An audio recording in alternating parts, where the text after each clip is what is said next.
आइए, सुनिए, देखिए, समझिए सनातन सत्य। जैसी दृष्टि वैसी सृष्टि, दृष्टि विज्ञान। कुदरत, कुदरती रचना एवं कुदरत के कानून से शाश्वत सुख की प्राप्ति। जोधपुर के परम पूज्य महात्मा उपासक प्रोफेसर डॉक्टर सोहन राज तातेड़ के निर्देशन में सनातन सत्य। जैसी दृष्टि वैसी सृष्टि, दृष्टि विज्ञान।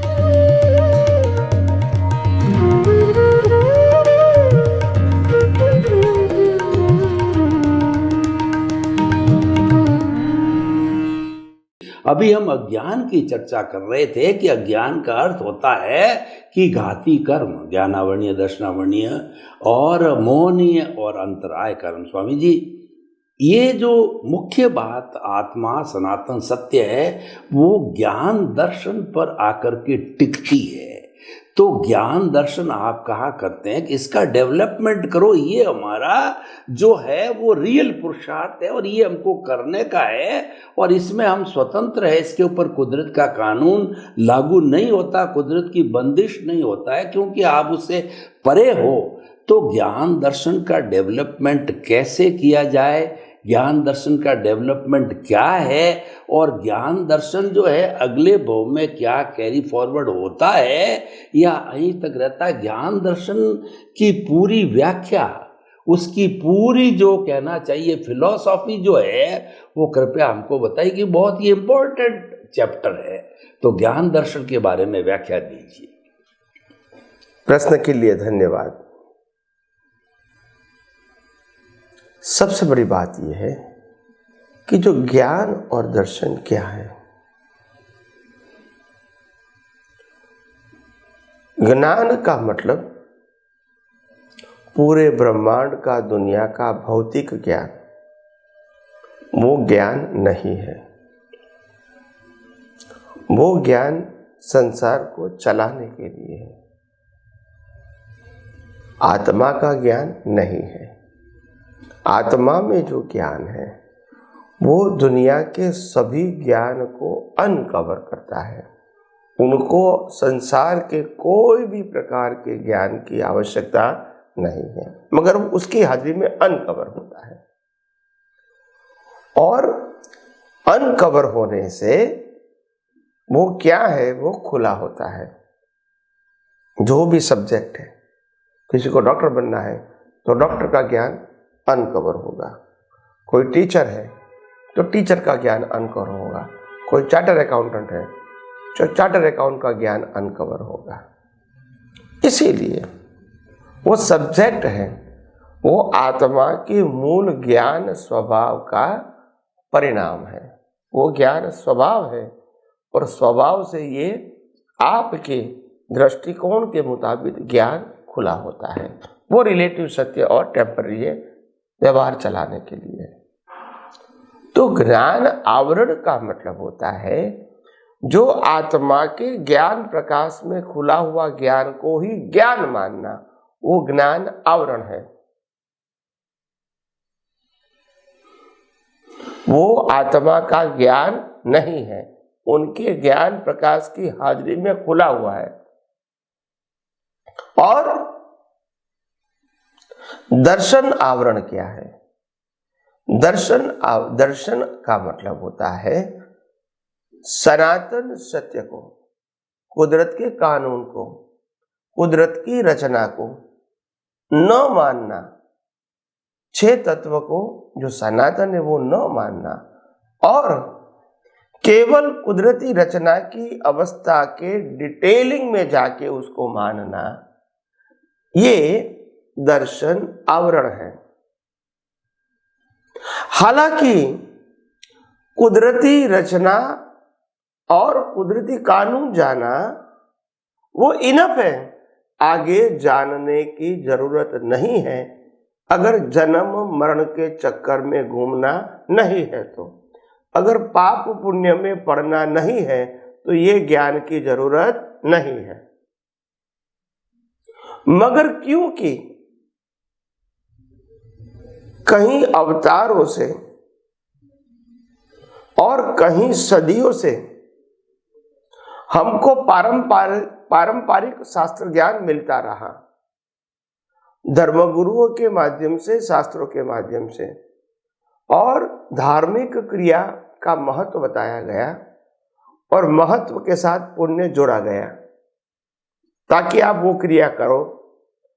और जो दूसरे को दुख देती है इसको पाप माना गया ताकि वो न करो, और अगर हो गया तो फिर प्रायश्चित का माप आपको बताया।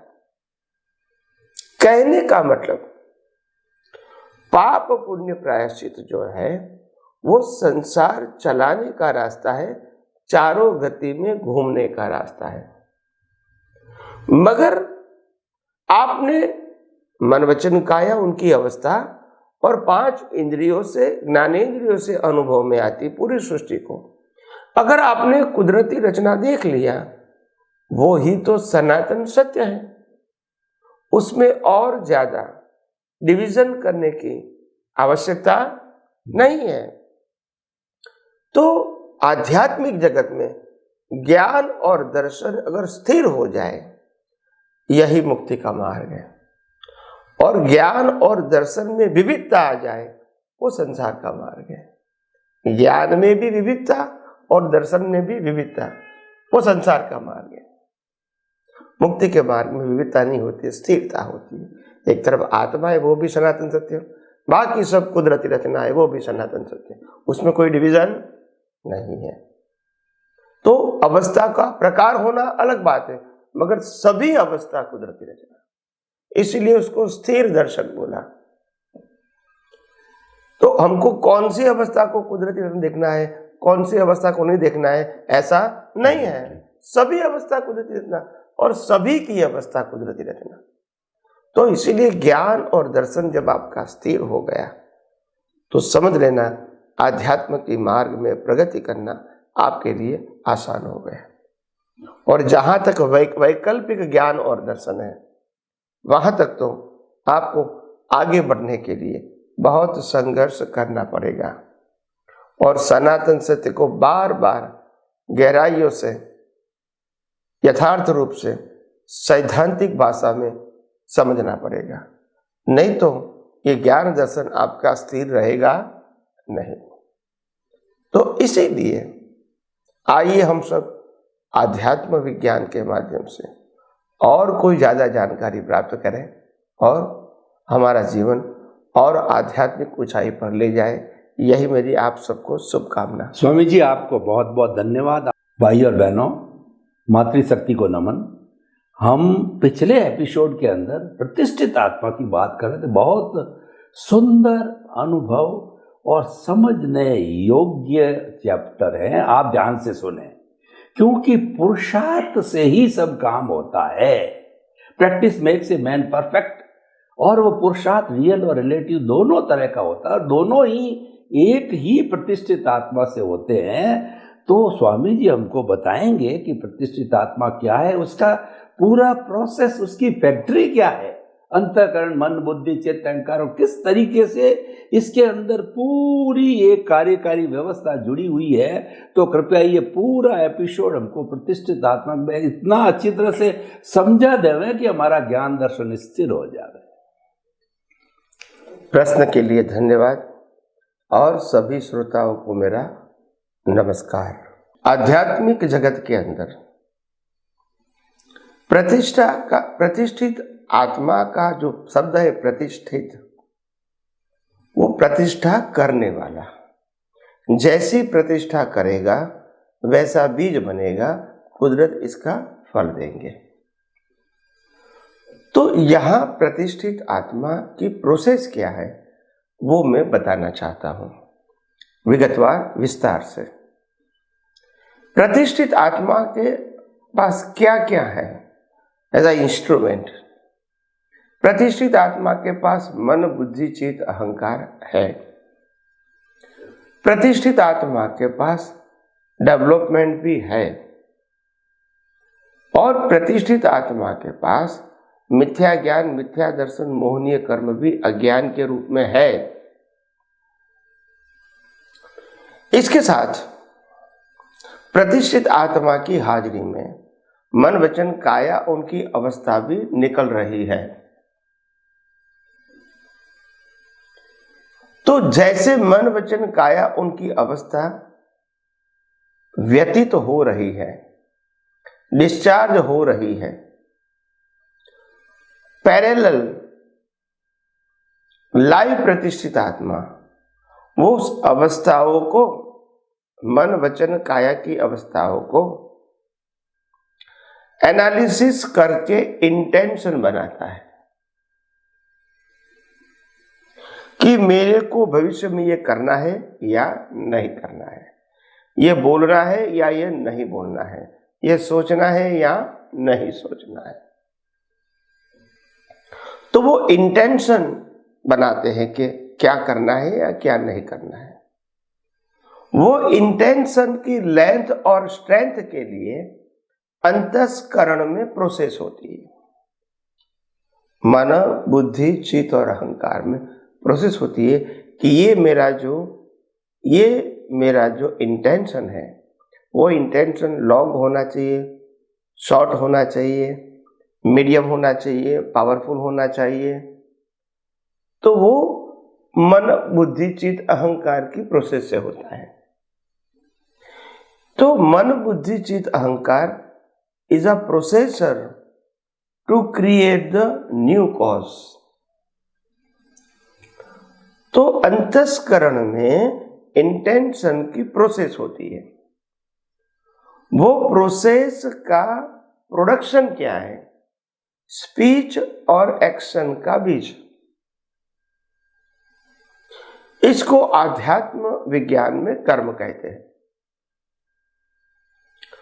वो कर्म पूरी लाइफ में बंध के रूप में होते रहते हैं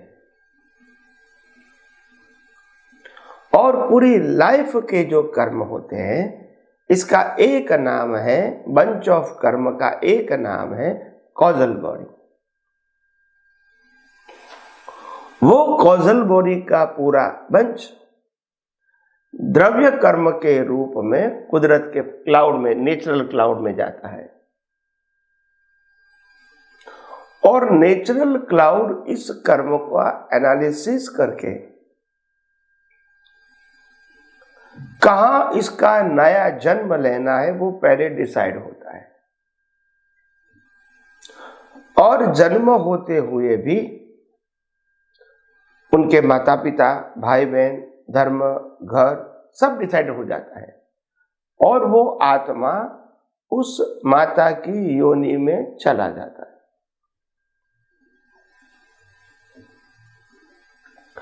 उसके बाद कर्म, बंच ऑफ कर्म के मुताबिक उसका डिस्चार्ज कर्म शुरू होता है, one by one, up to the end of your life. तो कुदरत के क्लाउड में सभी कर्मों का डेटा होता है, जो डेटा हम एक एक करके प्रकृति के माध्यम से भुगतान करते हैं।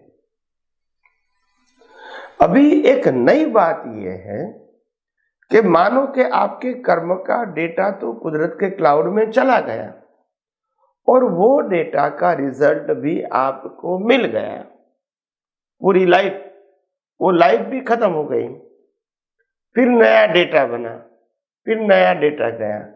तो क्या पुराने कर्मों का जो डेटा होता है वो चला जाता है? तो कुदरत कहते हैं नहीं, वो डेटा एक्सपायर्ड हो जाता है, मगर डेटा के रूप में रहेगा। डेटा चला जाएगा नहीं, मगर डेटा का जो एक्टिव मोड है वो खत्म हो गया। जैसे अगर स्थूल भाषा में बताया जाए तो मैंने किसी को रेलवे की टिकट व्हाट्सएप पे भेजी तो वो व्हाट्सएप की टिकट उसके पास आ गई। अभी वो ट्रेन की मुसाफरी करते समय इनको दिखाते हैं कि ये मेरी टिकट है और ये मेरी आईडी है, वो वैलिड है। फिर वो उनका ट्रैवलिंग खत्म हो गया, वो घर पे चला गया, मगर डेटा तो रहेगा। जहां तक आप खुद इसको इरेज नहीं करोगे वहां तक तो वो रहेगा, मगर अभी इनएक्टिव हो गया। क्या हो गया? इनएक्टिव। ऐसे कुदरत के पास भी इनएक्टिव डेटा रहता है। कुदरत के पास रहने से उसमें साइंस क्या है? मतलब रहता है, चलो मान लिया, मतलब क्या है? तो कि कोई भी व्यक्ति जिसको जातीय स्मरण ज्ञान होता है वो पिछले अवतार के डेटा के माध्यम से ही मालूम होता है कि मेरा पिछला अवतार क्या था। ऐसे 5, 10, 15, 20 अवतार भी आप देख सकते हो, वो डेटा के आधार से। अवस्था तो नहीं है, अवस्था तो खत्म हो गई है, मगर डेटा के आधार से अवस्था दिखती है। वो विशिष्ट प्रकार का जातीय स्मरण ज्ञान है। एग्जाम्पल के तौर पे श्रीमद राजचंद्र जी को ऐसा बताया गया है कि उनको पिछले 900 भव दिखे थे।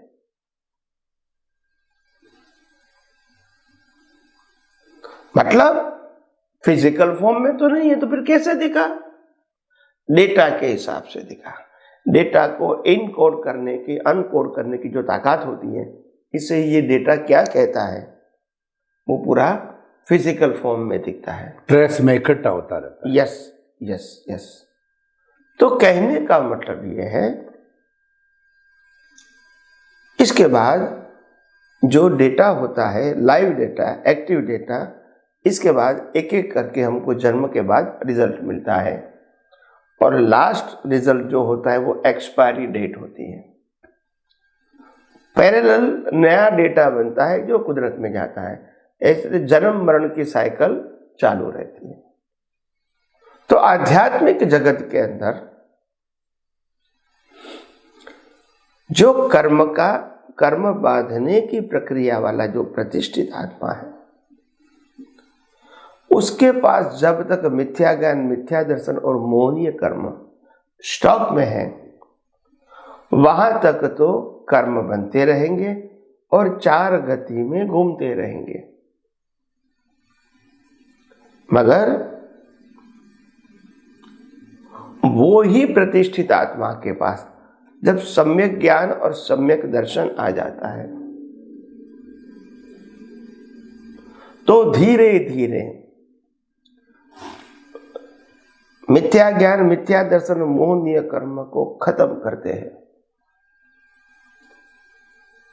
सम्यक ज्ञान और सम्यक दर्शन से। इस प्रकार से धीरे धीरे अज्ञान खत्म होता है और जितना अज्ञान खत्म होता है इतना आपका डेवलपमेंट प्लस हुआ। अगर आपके पास 100% के अज्ञान में से 5% का अज्ञान निकला तो 95% रहा और 5% डेवलपमेंट रहा। फिर 10% निकला तो 85 अज्ञान रहा और 15% आपका डेवलपमेंट रहा। ऐसे करते करते एक दिन आपका अज्ञान 0 हो जाता है। इसको केवल दर्शन कहते हैं। क्या कहते हैं? केवल दर्शन। और वो केवल दर्शन से केवल ज्ञान का बीज होता है। केवल दर्शन के बाद और कोई कर्म चार्ज होता नहीं है, तो केवल ज्ञान का बीज होता है। और केवल ज्ञान नेक्स्ट बर्थ में रिजल्ट के रूप में, नेक्स्ट मनुष्य भाव में रिजल्ट के रूप में मिलता है। और लास्ट बर्थ में हमको केवल ज्ञान के लिए कोई पुरुषार्थ की जरूरत नहीं है, क्योंकि केवल ज्ञान भी कर्म फल है।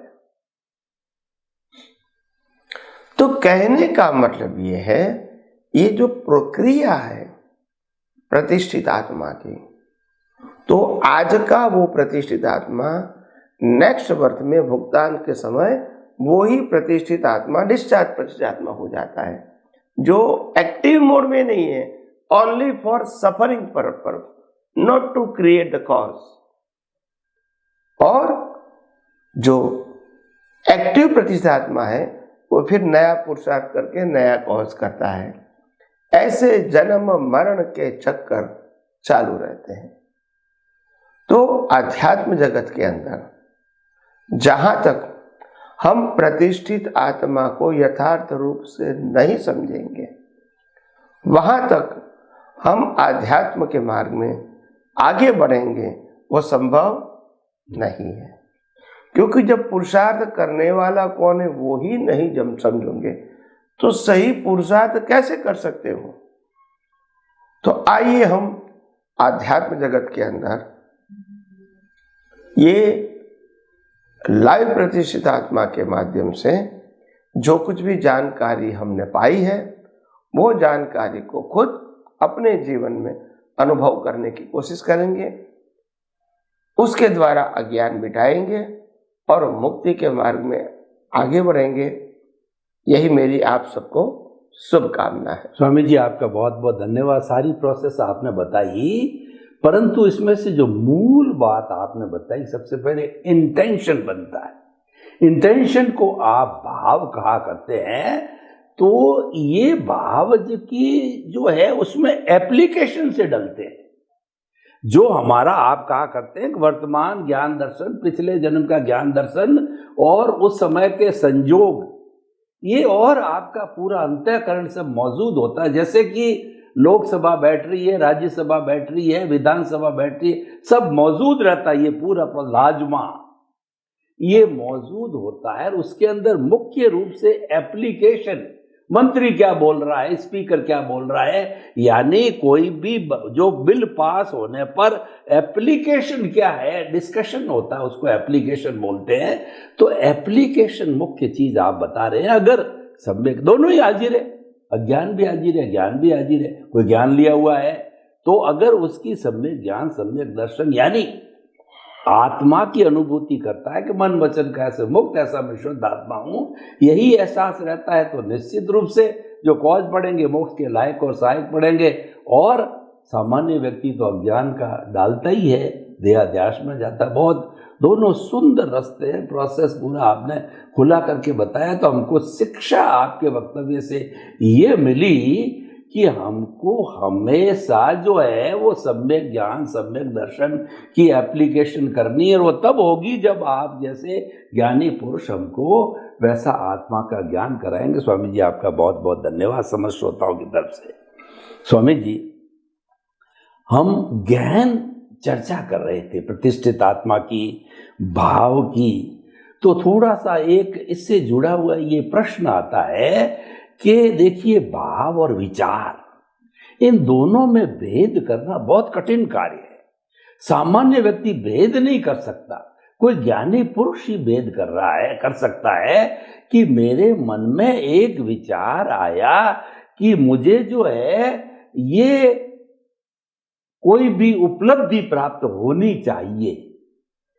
तो ये विचार आया, तो क्या ये विचार है या भाव है, इसको मतलब मेरे कहने का तो भाव और विचार को जाने कैसे, क्योंकि विचार तो जड़ है, विचार तो भुगतान है, और भाव जो है, भाव सत्ता जो आत्मा के लाइव से जुड़ा हुआ, इन दोनों को भाव और विचार का भेद थोड़ा सा कुछ एग्जाम्पल दे करके 2-4 से इसको खुला कीजिए। क्योंकि महात्मा जब इस लेवल पर पहुंच जाएगा तो उसको बड़ा कंफ्यूजन रहता है कि भाव क्या विचार क्या, दोनों साथ चलते हैं। yes. तो कृपया भाव और विचार के भेद को बहुत एक विशिष्ट साधना करने वाले महात्मा, मोक्ष की साधना करने वाले आत्मा के साथ में गहराई से इसका विवेचन इस बार नहीं हुआ तो अगले एपिसोड में भी लेंगे, परंतु ये बहुत इंपॉर्टेंट पॉइंट है। इन दोनों को जानना बड़ा मुश्किल काम है, दोनों एक से लगते हैं। तो कैसे भेद करें, कैसे जाने कि ये भाव पड़ रहा है, ये भाव है और ये विचार है, कृपया इसको खुला कीजिए, क्योंकि ये अनुभव ज्ञानी पुरुष ही कर सकता है, ये हरेक के बस की बात नहीं है। प्रश्न के लिए धन्यवाद। सबसे पहली बात, भाव जो है वो एक प्रक्रिया है और विचार जो है वो तो आते जाते रहते हैं, हम नहीं करेंगे तो भी आएंगे। इसमें हमारा इन्वॉल्व होना हर समय जरूरी नहीं है। हम खुद न चाहेंगे तो भी विचार आएंगे। हम सबको मालूम है हम सोना चाहते हैं, फिर भी विचार तो आते रहते हैं। हम शांति से बैठना चाहते हैं, कुछ सोचना नहीं चाहते, फिर भी विचार तो चालू रहते हैं। तो क्या करेंगे? तो क्या हम विचार को और भाव को समझ पाते हैं? तो विचार और भाव को कैसे हम व्याख्या की परिभाषा में हम समझें, सेपरेट करें। विचार हमेशा ऑटो मोड होता है और वो आते ही रहते हैं। उसमें हमारा अटेंशन है कि नहीं वो इम्पोर्टेंट नहीं है, हमारी सहमति है कि नहीं वो भी इम्पोर्टेंट नहीं है, हमारा लाभ है कि नहीं वो भी इम्पोर्टेंट नहीं है, वो तो आते रहेंगे। तो विचार शब्द वो डिस्चार्ज है, परिणाम, यानी वो हमारे हाथ में नहीं है। मगर भाव हमारे हाथ में है। तो भाव हमारे हाथ में, तो भाव को आइडेंटिफाई कैसे करें? तो कि भाव के अंदर सबसे पहले ज्ञान दर्शन का उपयोग करके इंटेंशन खड़ा होता है। तो इंटेंशन वो हमारा लाइव प्रतिष्ठित आत्मा का खुद का पुरुषार्थ है, और विचार जो है वो मैकेनिकल मन का डिस्चार्ज पार्ट है। तो जो भाव शब्द है वो लाइव प्रतिष्ठित आत्मा है, उसके ज्ञान दर्शन का उपयोग से भाव बनने की प्रक्रिया शुरू होती है। पहले इंटेंशन, फिर मन बुद्धि चित्त अहंकार में प्रोसेस होती है, इसके बाद स्पीच और एक्शन के बीच पड़ते हैं, जिसको हम भाव कहते हैं। तो ये प्रक्रिया हमको बिल्कुल ध्यान से समझना चाहिए, ताकि अगर आपने प्रतिष्ठित आत्मा को समझा ही नहीं तो फिर आप पुरुषार्थ कहाँ करते हैं, कौन करते हैं, कैसे करते हैं, वो समझ ही नहीं पाएंगे, और आप परिणाम के भाग को भी पुरुषार्थ मान लोगे। जैसे अज्ञानी लोग मन वचन काया से होती हुई क्रिया को पुरुषार्थ मानते हैं, वास्तव में ऐसा है नहीं। तो इसीलिए आध्यात्म जगत में खास कहा है कि क्रिया तो पुरुषार्थ है ही नहीं, पर अज्ञानता के वश लोग क्रिया को पुरुषार्थ मानते हैं। इसीलिए ये आध्यात्म विज्ञान में साफ बताया कि भाव से भव है और भाव ही कर्म है। मगर हमारे अंदर दो प्रकार के भाव हैं, एक चार्ज भाव और दूसरा डिस्चार्ज भाव। तो डिस्चार्ज भाव मैकेनिकल है, वो परिणाम के साथ जुड़ा हुआ है, और जो चार्ज भाव है वो पुरुषार्थ के साथ जुड़ा है। इसीलिए हमको जो चार्ज भाव है वहां ही अटेंशन देना चाहिए, ताकि हम जिस मार्ग पे, ध्येय पे, गोल के मुताबिक आगे बढ़ना चाहते हैं वो मार्ग पे हम आगे बढ़ सकें। तो इसीलिए ये भाव की बहुत कीमत है। आगे आगे हम आध्यात्म विज्ञान में और ज्यादा बातें समझाने की कोशिश करेंगे।